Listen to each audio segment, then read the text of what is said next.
Hello दोस्तों, कैसे हैं आप सभी। आपका स्वागत है आपके अपने ही यूट्यूब चैनल पर जिसका नाम है English by Chhavi sir.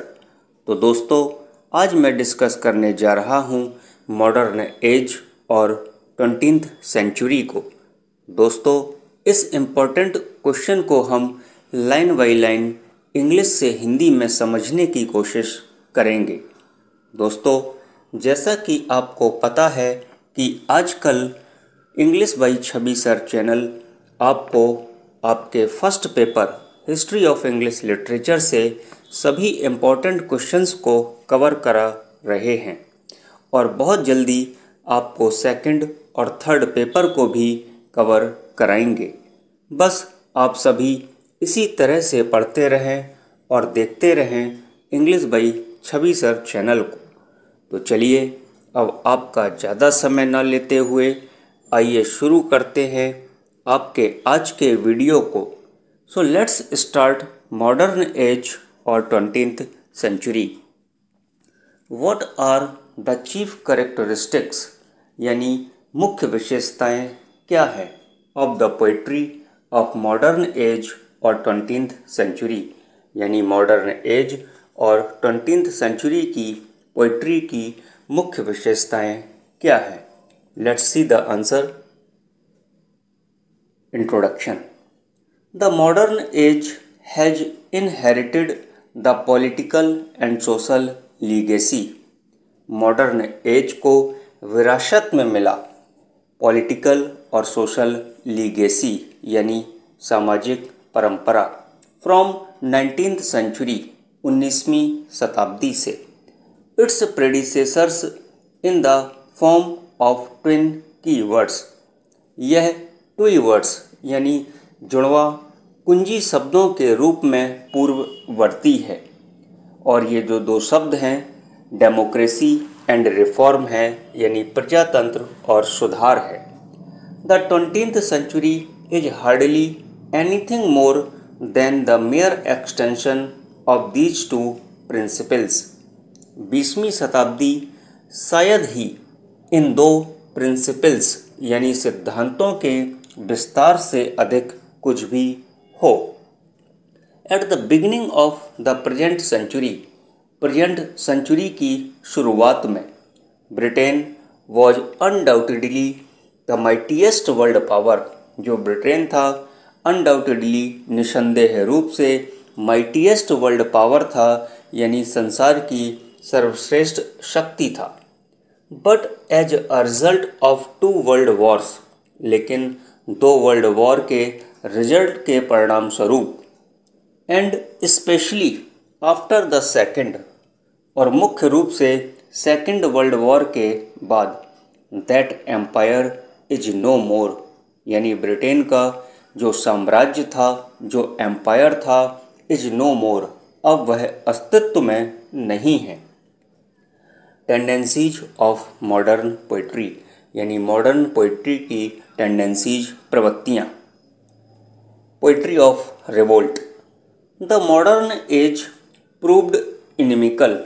Modern age ने प्रूव्ड सिद्ध कर दिया इनिमिकल विरोधी को to Victorian tradition and modern poetry, यानी विक्टोरियन ट्रेडिशन और मॉडर्न पोइट्री को विरोधी प्रूव कर दिया था। Is essentially the poetry of revolt. वास्तव में यह रिवोल्ट की पोइट्री है, विद्रोह की कविता है। But it does not mean that, लेकिन इसका यह मतलब नहीं है ऑल मॉडर्न पोएट्स, जितने भी आधुनिक कवि हैं, हैव रिएक्टेड, उन्होंने प्रतिक्रियाएं दी against the older traditions in poetry. Poetry में ओल्डर ट्रेडिशंस के अगेंस्ट, यानी पुरानी परंपराओं के खिलाफ। Love of nature. In spite of his preoccupation with a variety of subjects, यानी विभिन्न विषयों के साथ अपने पूर्व व्यवसाय के बावजूद, द मॉडर्न पोएट, जो आधुनिक कवि हैं, has not ceased to love nature, उन्होंने नेचर को प्यार करना सीज्ड नहीं किया यानी बंद नहीं किया है। इंडीड वास्तव में, a deep love of nature प्रकृति के प्रति गहरा प्रेम, हैज फाउंड एक्सप्रेशन अभिव्यक्ति को पाया गया, इन मॉडर्न पोइट्री आधुनिक कविता में। हाउएवर तो भी, the attitude of modern poet का जो एटीट्यूड है यानी जो दृष्टिकोण है टू नेचर प्रकृति के प्रति इज डिफरेंट वो बिल्कुल अलग है from that of many older poets यानी ओल्डर पोएट्स के,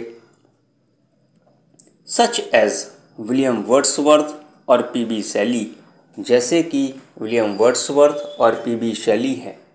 देयर इज नथिंग स्पिरिचुअल और फिलोसफिकल, यहाँ कुछ भी स्पिरिचुअल और फिलोसफिकल नहीं है यानी आध्यात्मिक और दार्शनिक नहीं है। अबाउट दिस एटीट्यूड, इस दृष्टिकोण के बारे में, बिकॉज क्योंकि, ही नेवर एडवाइजेस अस क्योंकि ये हमें एडवाइसेस सलाह नहीं देते हैं to look up to nature कि प्रकृति को देखें, फॉर स्पिरिचुअल गाइडेंस आध्यात्मिक मार्गदर्शन के लिए, एंड टीचिंग्स और आध्यात्मिक शिक्षाओं के लिए। Patriotism, the poetry of patriotism of love of homeland, of the sea and its defenders has received splendid addition in the field of modern poetry, यानी होमलैंड मातृभूमि, ऑफ द सी समुद्र और defenders उसके रक्षकों के प्रेम की देशभक्ति की कविता को आधुनिक कविता के क्षेत्र में शानदार वृद्धि प्राप्त हुई। The great war inspired poets, जो ग्रेट वॉर था इंस्पायर्ड पोएट्स उसने कवियों को प्रेरित किया था, लाइक रूपर्ट ब्रूक, जैसे कि रूपर्ट ब्रूक, टू राइट उन्होंने लिखा सम इंटेंसली पैट्रियोटिक पोयम, कुछ इंटेंसली पैट्रियोटिक पोयम्स को लिखा अर्थात तीव्र देशभक्ति कविताएं लिखी। Mysticism and symbolism, the poets of Celtic revival, यानी सेल्टिक रिवाइवल के कवि, लाइक जैसे W.B. Yeats and George Russell, have exhibited इन्होंने दिखाया, एग्जिबिटेड किया, a love of mysticism and symbolism, mysticism और सिंबोलिज्म को दिखाया यानी रहस्यवाद और प्रतीकवाद को दिखाया। Mysticism is not one of the main notes of modern poetry, जो रहस्यवाद है वो आधुनिक कविता में यानी मॉडर्न पोइट्री में मेन नोट्स नहीं है।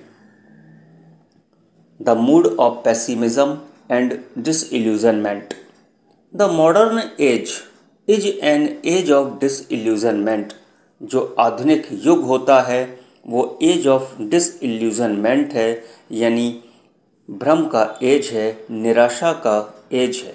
We come across a mood of pessimism and disillusionment in modern poetry, हम निराशावाद और निराशा यानी मोह भंग के मूड में आते हैं। तो दोस्तों ये था आपका इम्पॉर्टेंट क्वेश्चन, आई होप आपको समझ में आ गया होगा। तो जल्दी से एक अच्छा सा कमेंट करें और यदि आपने अभी तक English by Chhavi sir channel को सब्सक्राइब ना किया हो तो प्लीज़ चैनल को सब्सक्राइब करें, बेल आइकन को प्रेस करें और लाइक व शेयर करना बिल्कुल भी ना भूलें। Thank you for watching.